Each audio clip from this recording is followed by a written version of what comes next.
Welcome, everyone, to the first ever Plant-Based Whole30 webinar. We are so excited to have you with us tonight. I'm going to make sure I hit all of my talking points in this introduction. Welcome to the first ever Plant-Based Whole30 webinar presented by our partners at Daily Harvest. We are so thrilled to have you with us tonight as we prep you for the first worldwide Plant-Based Whole30 starting tomorrow, March 1st. Whether you are watching this live or on the replay, we are going to make sure you leave feeling prepared, excited, and fully supported for your next Plant-Based Whole30. I want to thank our partners at Daily Harvest for their support and for creating the brand new Daily Harvest Plant-Based Whole30 Edit, which is a very special offering and menu plan that you will be hearing about tonight for the very first time. I also want to thank our two ASL interpreters tonight, Steve and Asia, for joining us. They'll be switching on and off through the evening to ensure everyone can access our content live and in the replay. And we've also got captions turned on, so they are automated, so please forgive any misspellings or missed translations. Let me introduce myself quickly. I am Melissa Urban, Whole30 co-founder and CEO, and just so excited to come to you tonight to talk about this plant-based webinar, Whole30 webinar. I want Stephanie Greunke, my co-host for this evening and the co-creator of this Plant-Based Whole30 program, to introduce herself now. Sure. Thank you for having me. I'm so honored to be here. I am Stephanie Greunke. I am a registered dietitian. I have been working in some capacity, one form or another, with the Whole30 program, recommending it to my clients, doing it personally through multiple seasons of my life, pregnancy, nursing, and I really have loved the program for over a decade now and continue to find so many gems in the messaging. And I'm so grateful for the Whole30 for offering this new program to individuals who are following a plant-based diet, and I've been so excited to be part of the journey to create it. So thank you for having me and letting me be part of this journey. Oh, Stephanie, we would not do this without you, of course. Okay, so I am going to start this presentation by sharing my screen, which is always just fraught with peril. Hang on. Okay, and I'm going to start our slideshow here. Okay, so we have designed the slideshow such that if you move the speaker panel kind of over to the top right, it should not obscure much of the info, if any at all. Here is our presentation for this evening, and I'm going to kick us off just by talking about what we are going to cover in tonight's webinar. So here we go. We are going to cover the basics of the Plant-Based Whole30. What is it, and why are we launching this now? We'll talk about what the Plant-Based Whole30 is and what are the benefits and who's it for. We'll do a little comparison with the original Whole30 because there's so much overlap, and we'll also highlight the key differences between the two programs. Of course, we'll get into the Plant-Based Whole30 program rules, what you will be eating and what you won't be eating for that 30-day elimination period. And then we're going to take you through a day in the life. Stephanie will go over our meal plan, or maybe I will, actually, we'll figure that out. We're going to cover a day in the life featuring Daily Harvest. So we'll look at our meal plan. We'll look at a full day's worth of meals on the Plant-Based Whole30 and what those meals look like with some beautiful images. Next, we'll cover reintroduction because, like any Whole30, there are two parts to this program, elimination and reintroduction, and we'll cover the very specific and special ways we have to reintroduce on the Plant-Based Whole30. We'll talk about troubleshooting, what will happen if you run into some common challenges and how we're going to help you solve for those. And then finally, how you can get started with the Plant-Based Whole30, whether you are joining us for the launch tomorrow, March 1st, or watching this on the replay, getting ready for your first Plant-Based Whole30, whenever that might be. So let's dive into it right now. Why now? Why have we decided to launch the Plant-Based Whole30 now? You know, we've talked about this extensively on the website and in social media, but this is simply an extension of Whole30's mission. Our mission since day one, which we have now kind of compiled into this really nice mission statement, is to empower you to own your health and change your life on your own terms.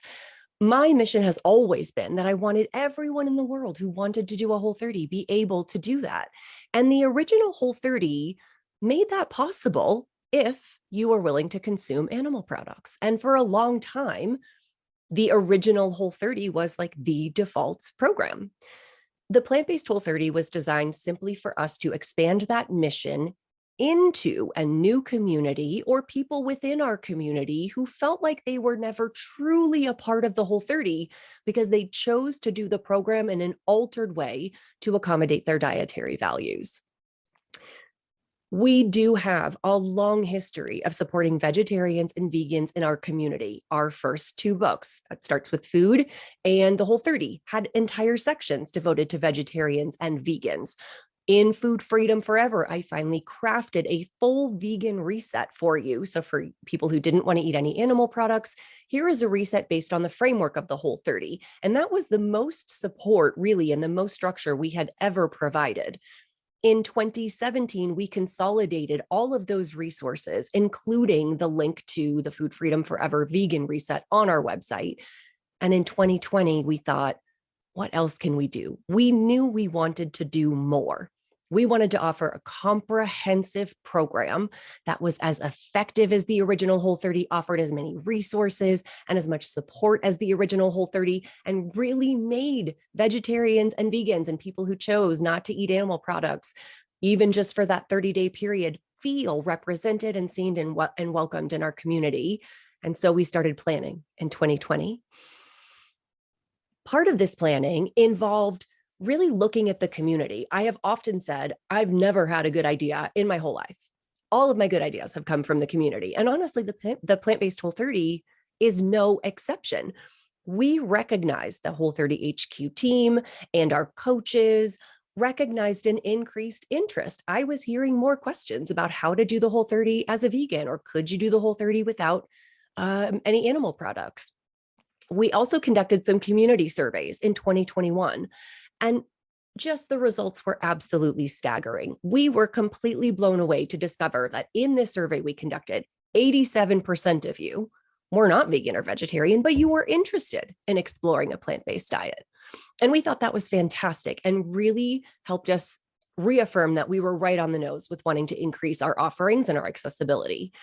And really, when it goes back to accessibility, this Plant-Based Whole30 furthers our DEI commitments specifically related to accessibility. So if you choose to eat a plant-based diet for financial reasons, cultural reasons, religious reasons, ethical reasons, whatever the reason, if this is your choice or if this is your exploration, we are now opening the Whole30 program and our community and our resources to you in a way that ideally makes you feel even more represented and seen and heard in our community. And all of that brings us to today, which was February 7th, when we announced the Plant-Based Whole30, and tomorrow when we do the first ever worldwide Plant-Based Whole30. So that's the history of the Plant-Based Whole30 with Whole30. And just a second. And now we're going to talk about what the Plant-Based Whole30 is. Stephanie, I am missing a page in my printout. So I think this is you. It's me, all me. Yep. So the plant-based Whole30, we're going to go into the rules, what's included, what we're eliminating. But right now I want to talk about what the intention of the plant-based Whole30 program is. So similar to the original Whole30, the plant-based Whole30 is a structured elimination and a reintroduction protocol designed to help you figure out which foods work and maybe don't work so well in your unique body, with the ultimate goal to establish what we call your food freedom. This way, you are able to identify what works for you, and you're not having to follow somebody else's rules for the rest of your life. You're able to take information that you learned during that elimination and reintroduction and feel the best that you can with as broad a variety of diet as possible. And the intention also of this Plant-Based Whole30 is to help you reset your health, your habits, and your relationship with food through different tools and techniques that we use, including a pancake rule that we'll talk about, and not weighing or measuring yourself during the 30 days, focusing on more of these non-skill victories, like how your digestion is, how your cravings are, how your skin is looking, and your confidence, sleep, energy, all of that. So it's really important when we talk about the Plant-Based Whole30 that we're making sure we're talking about those two parts. There is no Whole30 without the reintroduction and being able to assess how these foods are working in your body, because we want you to be able to include them if you choose after. The important thing here, which is really cool and something I admire about the Whole30 myself, is that it's 100% free. There's nothing that you need to purchase in order to do the Plant-Based Whole30 outside of the foods that you're going to be consuming during this time period. We have abundance of resources, blogs about the Plant-Based Whole30, recipes that are free and ever growing, and our classic unconditional support that we offer the community, because we truly are with you as you're navigating this 30-day elimination period and the reintroduction. So what are the benefits of the Plant-Based Whole30? So we wanted to create something that was 100% plant-based so that individuals who are currently vegan or identify as 100% plant-based or are curious about it are able to do so in a way where they're getting the benefits of that elimination and reintroduction period to identify food sensitivities and incorporate whole foods into their diet. So if you've heard of the whole food plant-based methodology, this is really where we're coming from as far as making sure that plant-based diet is rich in colorful vegetables, in fruit, in nuts and seeds, in whole or minimally processed plant-based proteins. It's an anti-inflammatory framework. It's also blood sugar regulating because we're looking at enough protein per your meal. It's nutrient dense. And this program was created by a team of dietitians and other healthcare providers, people like nurses, physician's assistants, psychologists, chiropractors, medical doctors, nutritionists, to make sure that the framework is really sound and can help as many people as possible.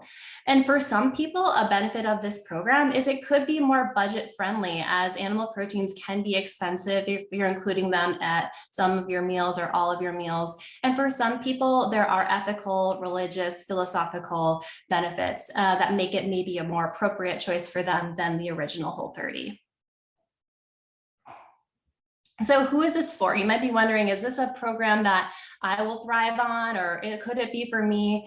And we see it clumped into 3 different categories of people who this may be a good fit for. So first of all, if you are currently vegan, if you're somebody that is committed to a 100% plant-based diet, and you're wondering if maybe a more whole foods-based approach would work best for you, you're wondering if certain foods like gluten or if added sugars or alcohol are really serving you, and you want a fresh, clean slate off of which to identify if those foods work or do not work for you.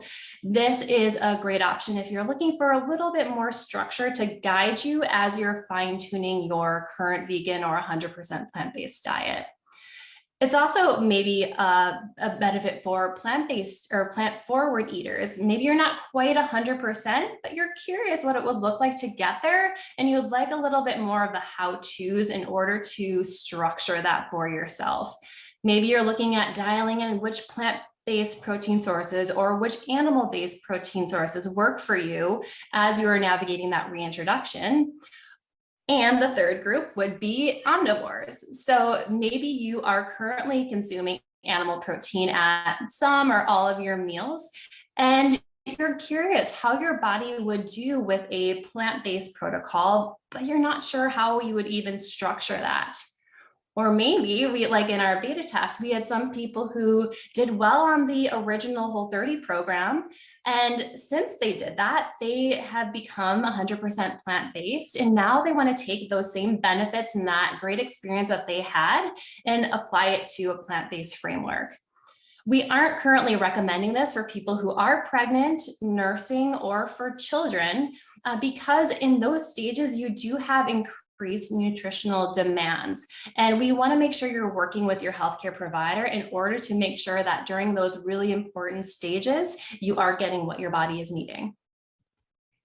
Thank you so much, Stephanie. Here we go. I'm about to do a little mini FAQ here, and husband came in clutch with the new paperwork. So nice job. So I know you're going to have questions at this point as we're talking about the Plant-Based Whole30 and who it's for. And I'm going to address two of these right now. Generally, these are around, can I mix and match? Can I do the Plant-Based Whole30 but still eat eggs or dairy? Or could I do the original Whole30 but add legumes? And you will see the answer to both of these questions is nope. And there is very good reason. I am actually working on a very detailed blog post about this, and we do have information on the website now about why these are not mix and match programs. But the high level is that these are each elimination programs. And if you remember from Food Freedom Forever, one of the fundamentals of an elimination program is that the bigger you are willing to go, the more foods you're willing to eliminate, the more you will learn about which foods do and do not work for you. So on the Plant-Based Whole30, if you include eggs or if you include dairy, you are missing the opportunity of evaluating how just plant-based protein sources work for you. And you may even get a false sense of security. Say you're eating a lot of plant-based protein sources, but also eggs. And you think to yourself, wow, I feel great. I'm getting plenty of protein. It's not hard to get protein. Well, how do you know that that isn't because of the eggs and not the plant-based protein sources themselves? How do you know that in the absence of eggs, certain plant-based protein sources may work better than others because you're supplementing so often with eggs? So we really want you to complete that plan as a discrete standalone plan and use Reintroduction as the opportunity to evaluate whether eggs or dairy or any animal-based products work for you once the elimination is over. The program was very carefully and specifically designed, as Stephanie mentioned, by a team of medical and healthcare experts. Do the program exactly as written, and then experiment with different foods in your food freedom. The same for the original Whole30. There is no reason, other than you really enjoy legumes, to include them as part of your original Whole30 because you don't need them for protein. You can get adequate protein from animal sources. You don't need them for fiber. You can get adequate protein from fiber.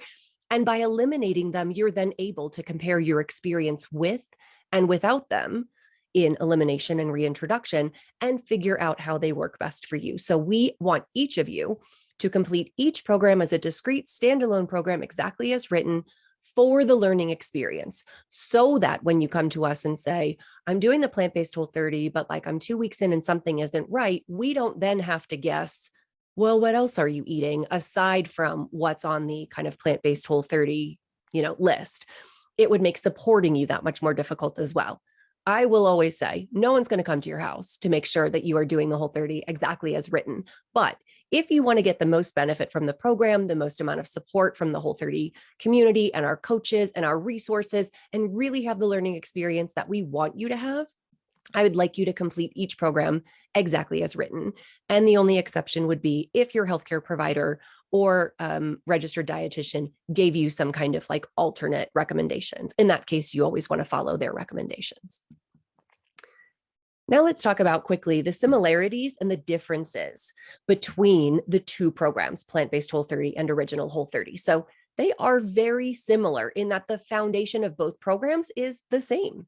They are both elimination programs designed to identify food sensitivities, take you to food freedom, and elimination and reintroduction is still in many healthcare circles considered the gold standard for identifying food sensitivities. So we are giving you a protocol that we know works very, very well to help people figure out which foods do and do not work for them in each of your unique contexts.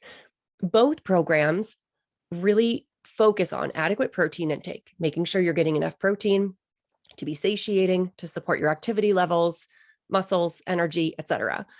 Filling your plates with vegetables and fruit. The original Whole30 includes tons of plants. And of course, the Plant-Based Whole30 does as well. And you're going to eat healthy fats to satiety in both programs. In neither program are you counting, weighing, measuring, tracking your calories or your intake. There's no restriction involved in terms of calories. You know that about Whole30 already. Both programs are still grounded in habit research, focused on restoring a healthy emotional relationship with food. And as Stephanie mentioned, both programs are 100% free. We've got resources, articles, recipes, and support.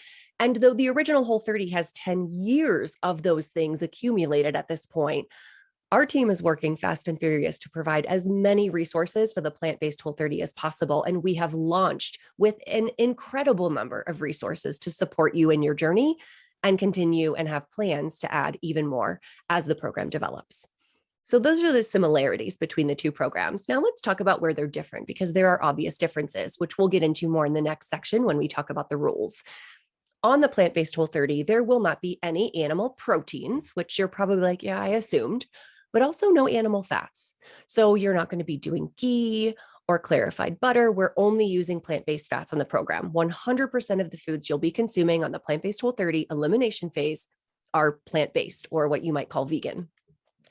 For this program, we do include legumes, soy, beans, lentils, which we don't on the original Whole30. And the reason that we do that is to ensure adequate protein intake. We have a lot of information on the blog and website about how without these three sources, it would be tremendously challenging to eat enough protein to be considered health promoting, even for those 30 days. And it was incredibly important to Steph and our other registered dietitians and medical advisors that you did consume a variety of adequate protein on the program. Because this is a 100% plant-based program, we do include soy in its whole unprocessed forms, as we'll get to, beans and lentils. So that's different. We will also utilize plant-based protein powders, perhaps more visibly on this program.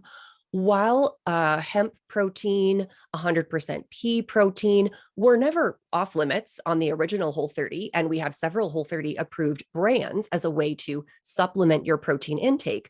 On the plant-based Whole30, utilization of these plant-based protein powders, unsweetened of course, may be more important because we want to ensure you get adequate protein intake, and these can provide a much needed supplemental source of protein, especially if you're active or have higher protein needs. And especially if you find that the quantity of legumes that you are consuming on the plant-based Whole30, your body's just not used to digesting them yet, and you don't want to eat legumes for every single meal. We are giving you additional options to ensure that you eat enough protein on the plan. And we'll talk about what those plant-based protein powders look like in the course of a Whole30 meal when we get to the life in a day portion. And then finally, in this protocol, we offer two distinct reintroduction protocols. One reintroduction, which we'll speak to in a few minutes, does not involve any animal products. So what you will reintroduce on the plant-based Whole30 would be things like non-gluten grains, gluten-containing grains, alcohol, added sugar. The other reintroduction protocol, protocol 2, does include animal products, and that is a completely optional option. It is a completely different option, but it's for those who maybe want to see how eggs do for them, or dairy does for them, or fish if you choose to be a pescatarian, or if you're an omnivore doing the plant-based Whole30 and you intend to go back to eating animal protein, we're going to help you reintroduce in a way that allows you to evaluate how that animal protein and the other foods that you've eliminated work for you. So we're going to get into that in a bit more detail in this next section as Stephanie describes the program rules. All right, so here we are with your yes and your no foods, and we've created a handout similar to the original Whole30 handout that offers things that you can have and things that we are eliminating for the 30 days. And with these yes foods, we also have a shopping list that breaks them down even further. So you can take that with you when you are grocery shopping for the plant-based Whole30 to make sure you're getting an abundance of different options that you can enjoy during your 30 days. So as you can see here, it really is focusing on whole and minimally processed plant-based foods with a variety of different plant-based fat sources and protein sources.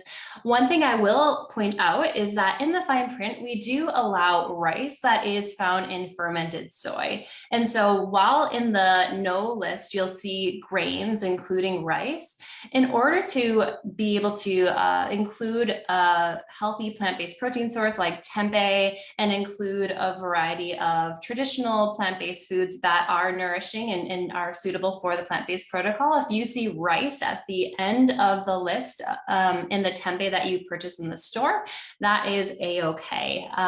It's hard to find a tempeh without it. And so we made this suggestion, this fine print. It's very different than having rice on your plate. This is just a tiny little amount in order to help process those two foods.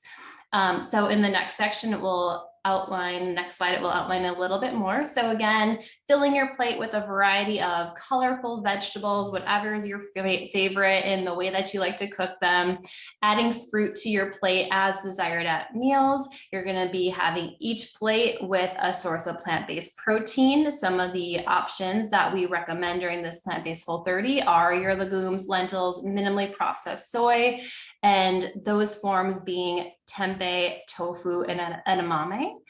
Plant-based meats that are made from minimally processed ingredients. And so we have brands that are compatible like Abbott's Butcher that work well here and are able to increase your protein intake in a way that is compatible with the program. And then the unsweetened plant-based protein powders.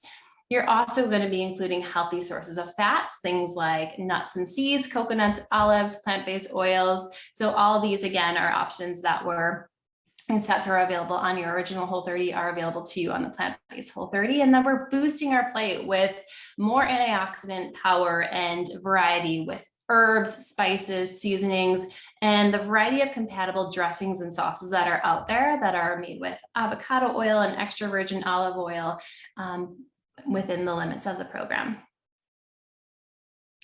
And then we have our no list. So it's really important for us that you understand that we're not saying that the foods on the no list are bad, that you shouldn't have them, they shouldn't be included after the 30 days. We are eliminating them for the purposes of that elimination phase so that you can introduce these categories one by one to see how you feel and determine where they play a role and how much they play a role in your food freedom. So if you have done the Whole30 before, this looks similar to you in that we are eliminating things like added sugar and alcohol and grains. We're eliminating carrageenan and added sulfites. We're eliminating the foods that we call the pancake rule foods, and we're not stepping on the scale or taking any body measurements for 30 days. What's different is what Melissa mentioned is that in this protocol, we're not having any animal protein, any animal fat, and that includes ghee, and no animal source dairy. With the pancake rule or the no recreating, again, this speaks to how the program resets your healthier habits in relationship with food. And so while something could be compatible as a pancake or a bread or store-bought chip might have compatible ingredients, that isn't going to support the goal of nourishing that relationship with food, working on that introspection with that awareness of how you're feeling and really loading your plate with the most anti-inflammatory, nutrient-dense foods possible.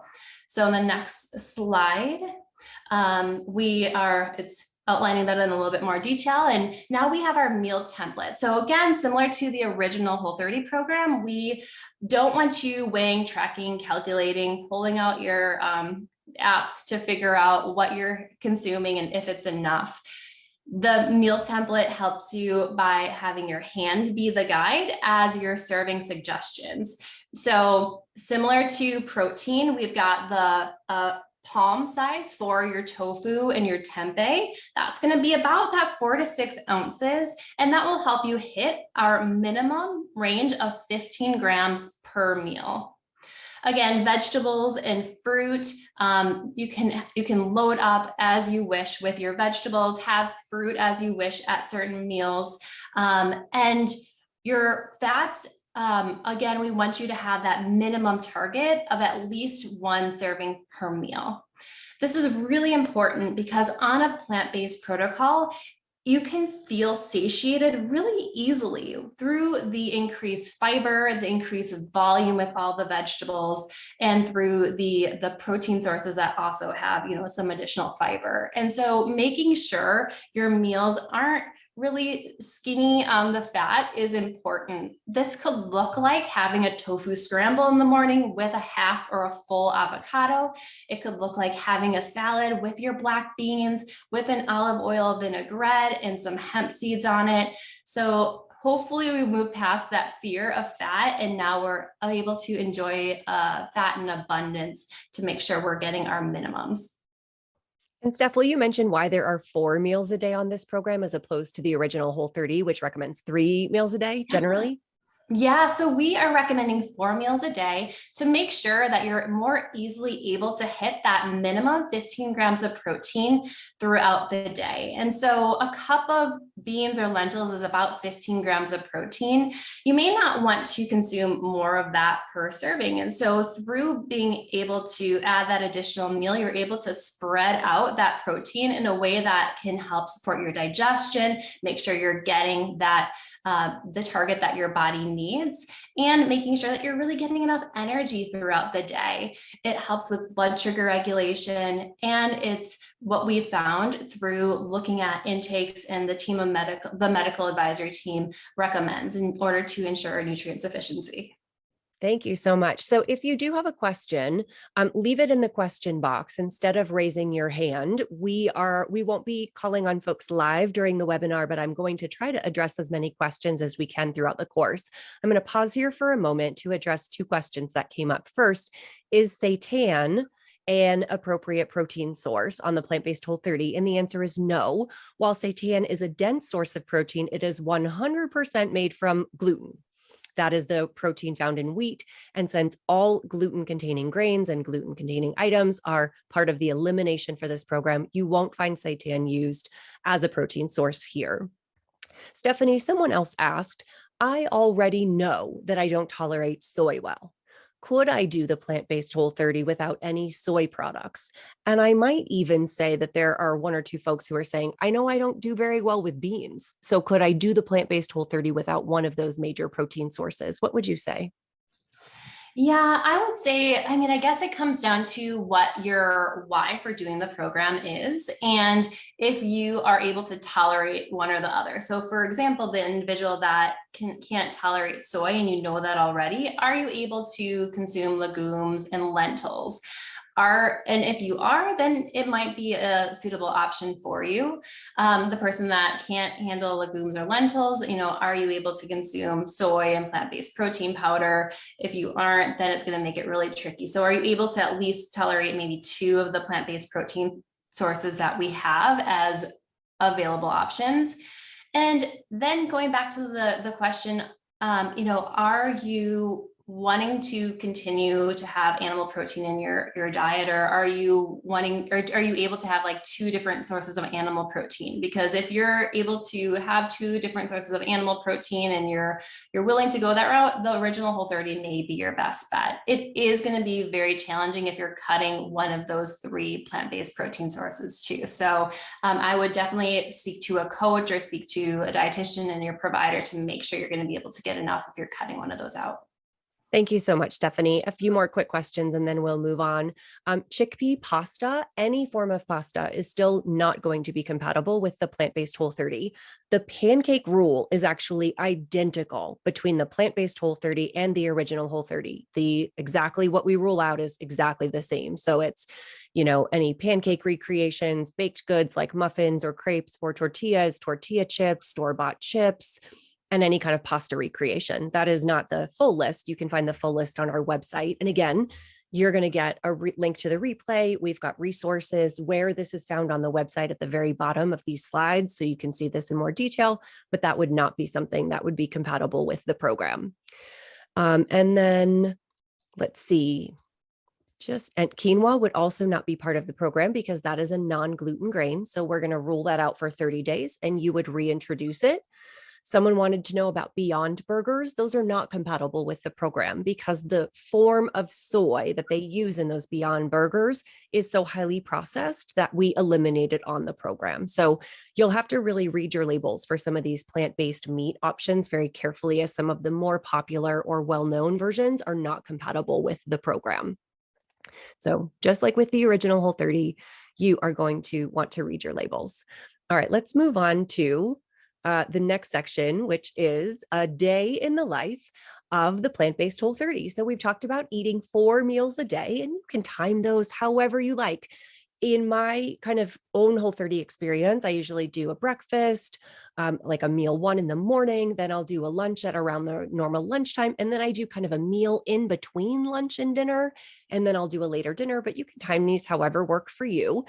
And one of the ways that we are announcing here for the first time that we are so excited about that will make the plant-based Whole30 even easier and more convenient for you is in partnership with Daily Harvest. So we have created, Stephanie actually has created, working with Daily Harvest's dietitian, the Plant-Based Whole30 Edit, which is a special box that they offer of 14 plant-based Whole30 compatible items, along with a 5-day meal plan, which was again developed by this team of dietitians to help you get started with your plant-based Whole30 in a way that does not require you to cook and prep every single meal from scratch. These are really an incredible way to add convenience, but also variety and flavor and micronutrition and just delicious combinations that you may not think of or have access to at your local grocery store. I think about black garlic or moringa and all of these amazing flavor profiles that are in these boxes that you would not get if I were at home cooking my own meals. And so I'm about to show you one day in the life on the plant-based Whole30 that is straight from this 5-day menu plan featuring 2 Daily Harvest meals and 2 original Whole30 recipes. So let's walk you through what you could be eating for the next 30 days. So we've got these 4 meals. And again, I broke it out by breakfast, lunch, midday meal, and dinner. You know, on the Whole30, we often say meal 1, meal 2, meal 3, and meal 4, because you can have absolutely anything for meal 1. It doesn't have to be breakfasty food. But this is what your day of eating is going to look like. Remember, every single meal is going to contain adequate plant-based protein. In Whole30 terms, that means at least 15 grams of your primary plant-based protein source, plus additional protein from things like nuts and seeds. And every single meal is going to have a wide variety of vegetables and fruit and some really healthy fats for satiety. So let's talk through each one of those meals at a time. Meal 1 is a Whole30 original recipe, which is a Thai-inspired tofu larb. So you're going to find a tofu scramble with all of these delicious seasonings and coconut aminos and lime juice and fresh herbs, and you can serve that in lettuce leaves. And that's your meal 1. Now, normally this is like, kind of looks like my breakfast every single morning. You know, I do the ground meat with stuff over stuff, and I could easily do this with tofu or an Abbott's Butcher product. So here's your meal 1. And I think that looks delicious and filling and satisfying. Meal 2 will be a Daily Harvest meal. So you've got Daily Harvest's lentil and cremini soup. Did I say that right? Cremini or cremini? Shame on me for not knowing. Cremini, but I could be wrong too. Okay, that's okay. We're going to learn today. And this is just a full-bodied, delicious. I can like taste the umami through this photo. It looks amazing. It's full of protein-rich lentils. It's warm, it's hearty, and we're going to recommend that you serve it with a crisp side salad and a Whole30 compatible salad, a plant-based Whole30 compatible salad dressing, so you get that nice serving of added fat for satiety. Next, on your meal 3, you are going to see a Daily Harvest. I'm going to move our block over here, a Daily Harvest smoothie.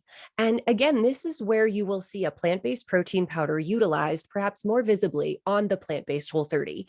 So you've got a passion fruit mango smoothie. And what we have ensured with these Daily Harvest smoothies is that they're lower in sugar, protein packed, high enough in calories to be an actual meal, but we're not going to use them as a meal replacement. We're going to use them as part of our meal. And you'll see that often on the plant-based Whole30.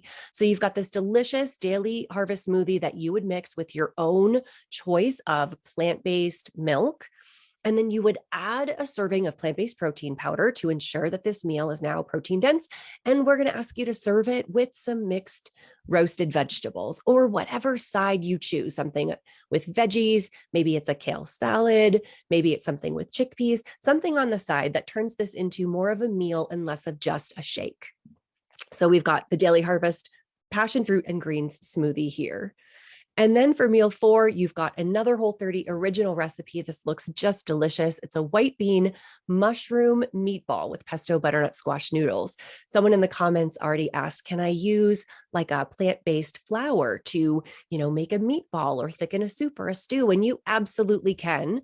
The pancake rule does not apply when you are using it in this context, and plant-based flours are perfectly appropriate here to make this delicious meatball with great northern beans, spinach, mushrooms, and walnuts.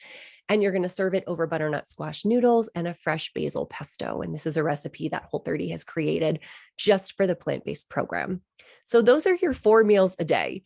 You will not be hungry. You will not be dissatisfied. You will not feel like you're eating, nothing but boring plants. I don't know what, maybe some people new to plant-based eating have an idea that we're all just eating like lettuce and carrots, but obviously we have some protein dense, rich, hearty, satisfying meals here.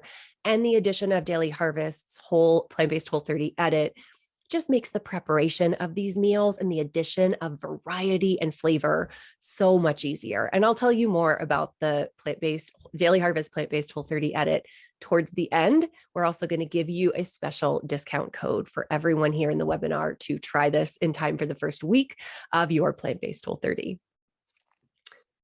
All right, now Stephanie is going to talk to us about the second part of the Whole30, which of course is reintroduction. Again, there is no Whole30 without elimination and reintroduction. So Stephanie, go right ahead.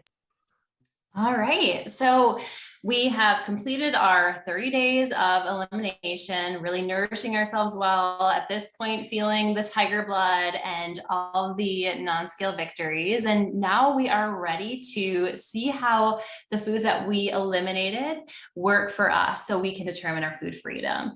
To do this, it's really important to reintroduce one food group at a time.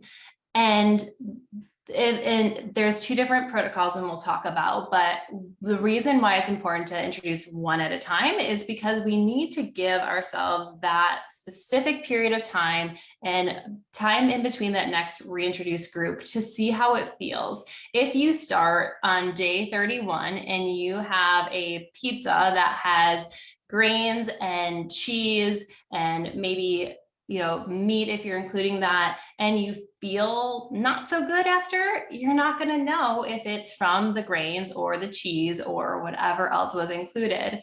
And so although it can be frustrating, it is really important to take this part slow. And the longer that you extend that reintroduction and break it down even further, the more information that you're going to gain. So this is truly for you. This isn't us just saying you need to reintroduce. It's a gift that you're giving to yourself to identify what could work after doing the work that you did during the 30 days.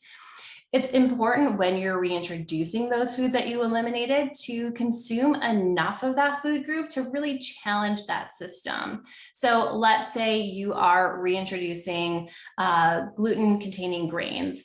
You'll want to include a source of those gluten-containing grains at each of your meals in an amount that you would normally have at a meal, like a piece of toast or good sized portion of pasta, to be able to understand how that's working for you. With food sensitivities, it's not always an instant reaction. So it's not always you have the food, you notice the symptoms. It can take 24 or 48 hours to feel the impacts and see the symptoms arise. And so we recommend a 2 to 3 day period after you reintroduce those foods to see how your body responds. If you do respond to a certain food, we want you to wait until things settle down before you start reintroducing more foods. That way you'll have that clean, fresh slate from which to identify how new foods work for you. really paying attention during this time to things like your energy, your sleep, your mood, your digestion, your self-confidence, bloating, allergies. These things can pop up within those 2 or 3 days. It's important to maybe journal about it if that's helpful for you, and really reflect on how you're feeling, really be introspective and bring that awareness to what you're doing. And again, this part is one we really don't want you to skip, because this is that platform from which you create the food freedom where you can decide what works for you and what doesn't.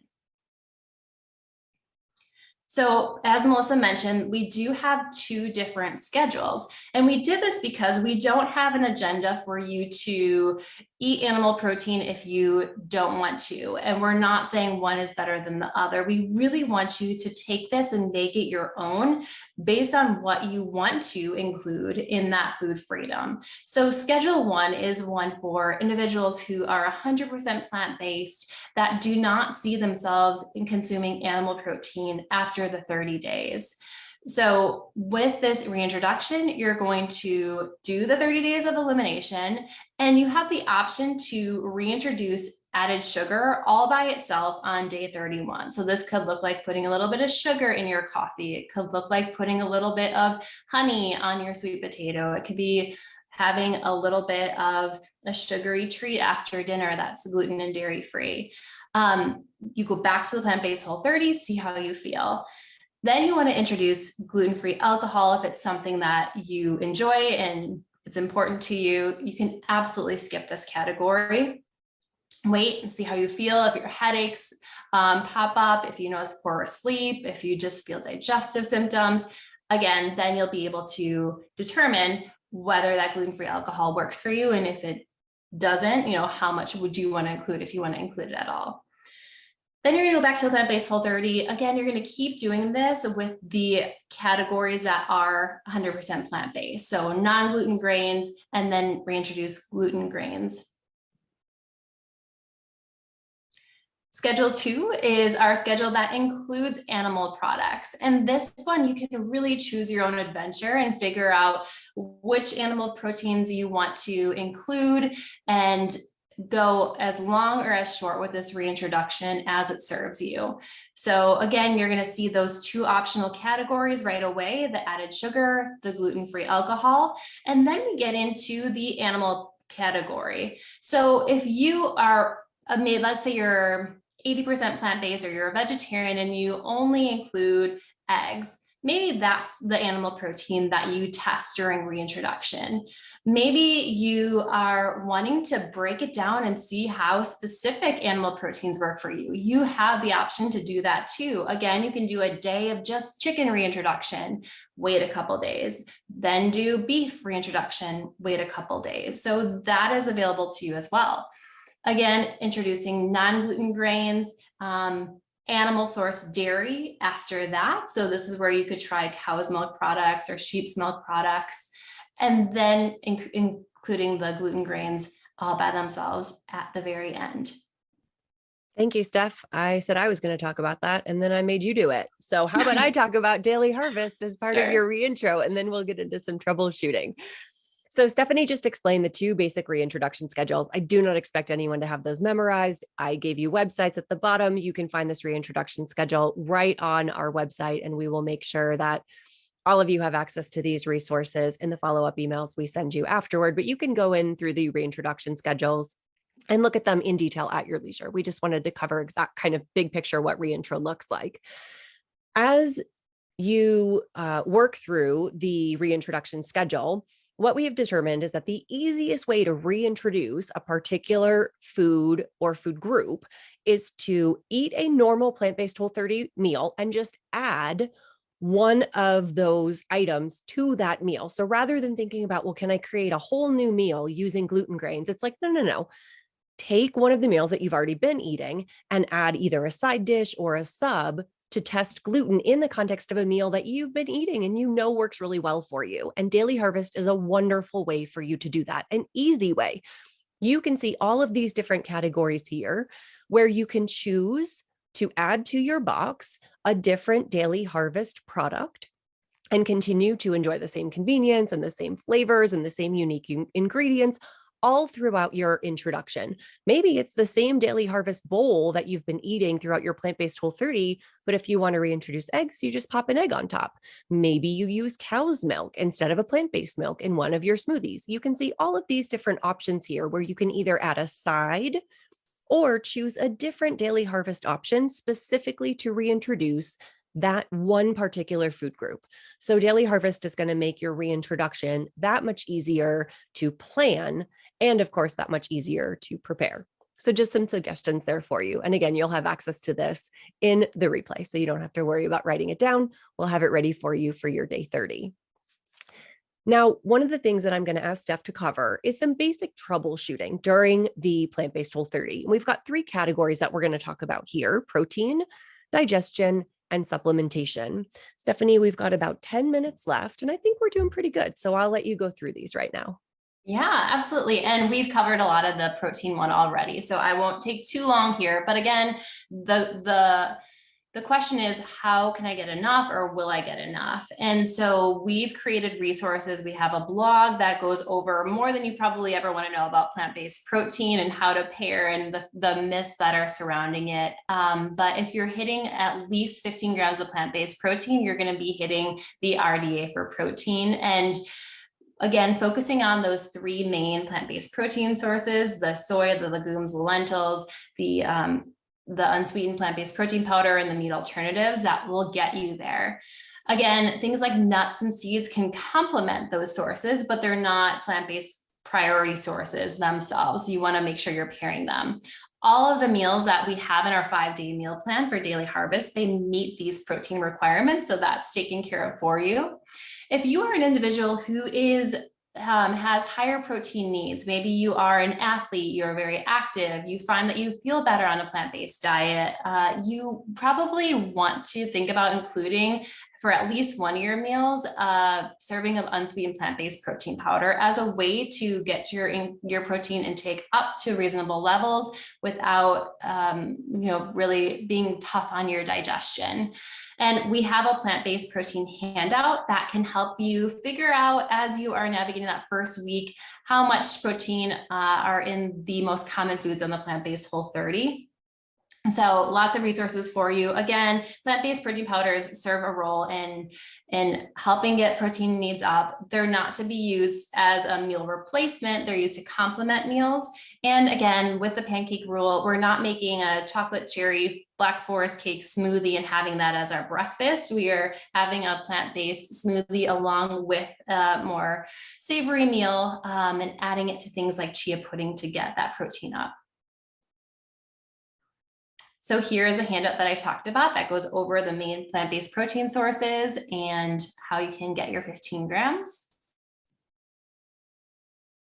And digestive distress. So this is a big one that we hear is, won't legumes and lentils, especially having them multiple times a day, impact my digestive system, make me gassy or bloated? Or I've had a history of doing the Whole30 and noticing that beans cause gas. Like, how am I going to do this program if I want to? And the key here is, if you're introducing legumes and lentils, we want you to go low and slow. We don't want you go from not having legumes and lentils as part of your diet to having a cup at one time. That is not going to feel very good. And it's going to be really hard on your gut microbiome and will cause gas and bloating. So instead, thinking about phasing it in a longer period of time will make that transition more comfortable. So if you are planning your plant-based Whole30, think about 2 to 3 weeks out from starting, beginning with incorporating a quarter of a cup a few times a week or at your meals to help train your gut microbiome to handle the increased fiber and specific carbohydrates in beans, and then work up to that full half cup to a full cup serving. Now, maybe you didn't have this longer runway and you're starting tomorrow. There are a couple of things that we recommend that you can do to make it more digestively comfortable for you. So when you are preparing dried beans, you're going to want to soak them overnight, at least 4 to 5 hours. 12 hours would be better in water, draining them, rinsing them, and putting them in a pressure cooker or a big pan and pot and cooking them until they're not al dente, they're fully cooked. That will certainly help you with digestion, including things like kombu and different spices and herbs like turmeric and garlic will also help with digestion. You can purchase soaked and sprouted legumes from places like Thrive Market. If you're using canned beans, you can make sure you're draining them and rinsing them, and that will help with the digestion as well. The fermented soy sources that we have for protein, like tempeh and miso, are usually well tolerated. And again, this is where those plant-based protein powders come in. So in that first week, thinking about using them to your benefit to help with digestion to meet your protein needs. If you are experiencing digestive distress, you can ask your provider about a digestive enzyme supplement and if that's appropriate for you to help break down those specific carbohydrates in beans. And in many cases, we see GI issues resolve in about 2 weeks of incorporating the beans as your gut adjusts. If it's not, or if it's painful or uncomfortable or concerning, of course, talk to your provider to rule out any underlying conditions or reasons why they may be bothering you. And supplementation. So on any 100% plant-based diet, it's important to make sure you're including nutrients that are less bioavailable, are harder to find in plant-based sources. So a couple of the supplements that we want you to think about talking to your provider about if you're not currently on would be a DHA and an EPA supplement from algae oil, in this case for plant-based. A multivitamin that includes things like B12, which can be hard to get and is really needed on a plant-based protocol. Zinc, iodine, selenium, these kind of nutrients are important to include. And then if you are somebody that is low in iron, is anemic, has to be on iron, making sure that you're taking that during the plant-based program or any plant-based program that you go on is important. Thank you so much, Stephanie. And again, we have this incredibly extensive article on the website called The Science Behind the Plant-Based Whole30. You can find it on the Whole30 website under the Plant-Based Hub, and it goes into so much detail. There's a huge table of contents, and you'll find details around all of these. We just wanted to give a high-level overview during this presentation of some common troubleshooting tips for you. Here's what I want to do. I want to leave these testimonials up from our beta group while I answer a couple questions, because I have a few good questions in the box and we're running short on time. And while I answer, you can see all of these amazing testimonials that we received from our beta testing group of 40 people. They ran through it in January, and you're going to see a lot of phrases that look very familiar to you. Sleep, emotions and mood, less bloating, more mental clarity, better energy, better digestion, less inflammation. So I'll let you read through these and I'll answer one or two quick questions. So somebody asked if you can intermittent fast while you do the Whole30. And the answer is essentially like, no. I don't want you combining two dietary protocols at once if both of those protocols are new. If you've been intermittent fasting for a very long time, you have your schedule down, you're absolutely certain that you're doing it correctly and that it is intermittent and you are getting as many calories as you need to be safe and healthy in your feeding window. And you know that it's not causing you like long-term chronic stress, because I think that can be intermittent fasting, especially for women, is historically incredibly problematic from a metabolic standpoint. Maybe I could see adding the Whole30 on top of that, but that's not most people's contexts. My recommendation would be just to keep this dietary experiment solo and do it all by itself before you start adding other protocols on top of it. Someone else just asked, is the timeline for the plant-based Whole30 the same as the original Whole30? The kill all the things and the my pants are tighter and the tiger blood?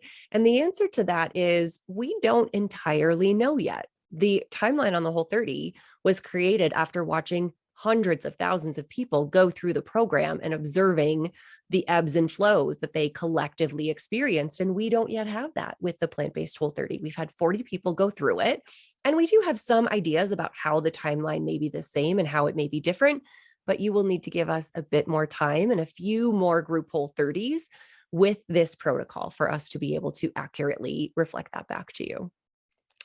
Let's go to the next set of testimonials, and I'll answer one more quick question before we get to the next set of slides. Let's see. Is there somewhere I can look to find approved meat replacements and protein powders? Yes. So you will see on the main Whole30 site, whole30.com, click on the Whole30 approved tab. It's Whole30-approved.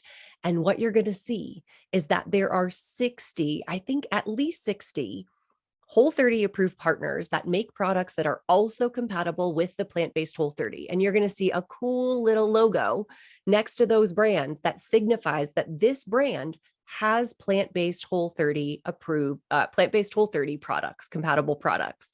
You can also find some brand names on our plant-based Whole30 shopping list. So in things like plant-based meat options, of which there are very few and far between that are compatible, or 100% plant-based unsweetened protein powders, we do list a few brands on our shopping list like Sprout Living and Nutiva and Abbott's Butcher that are compatible with the program. So there are a few different ways. And then finally, read your labels. Look at the Whole30, plant-based Whole30 rules, read your labels of your soy milk or your plant-based meat, and you will see exactly what is and is not compatible based on the ingredient list. So if you look close at that Impossible Burger or that Beyond Burger, you'll know why it's not compatible when you compare it against the Whole30 program rules. All right, the very last thing I want to share is if you are so pumped about joining the Plant-Based Whole30 now, what's your next step? So the first official Plant-Based Whole30 starts tomorrow, March 1st, but you can start any day you want. You can start with us tomorrow. We would love for you to join us tomorrow. We're going to have so many people doing it, but you can start anytime you want. You can get support through whole30.com by joining our email list.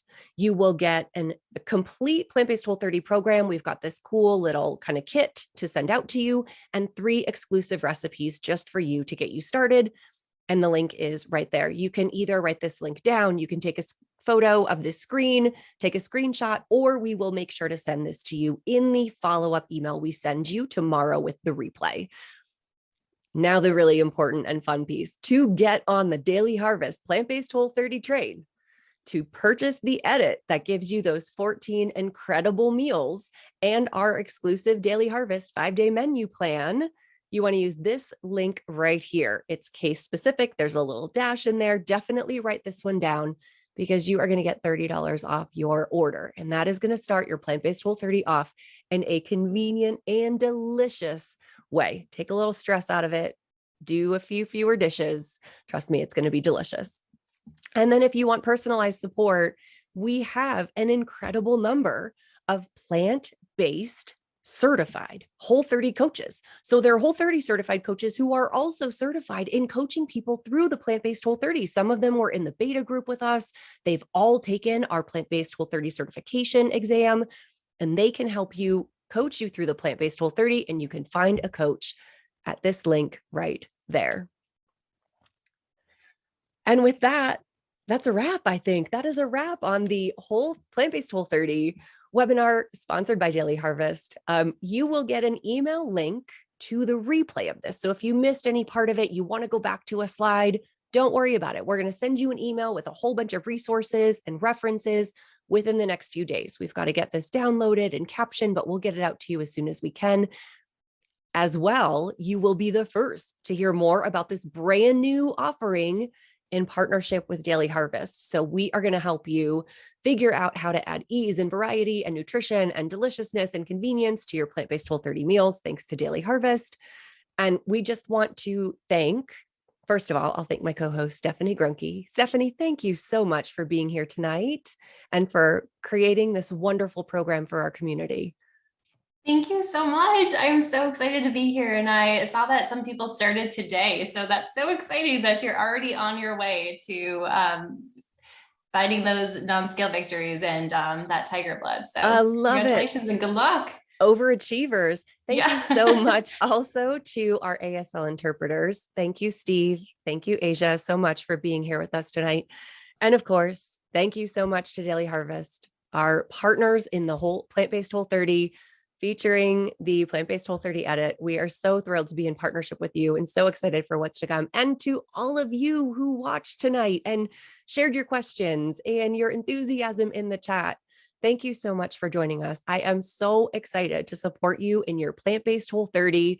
You can always find me on Instagram at MelissaU, and I'll be in the Whole30 channel scouring for ways to connect with you and help you on your Plant-Based Whole30 journey. And with that, I'm going to call it a wrap. Thank you everyone so much for joining us, and I hope you have a good rest of your night.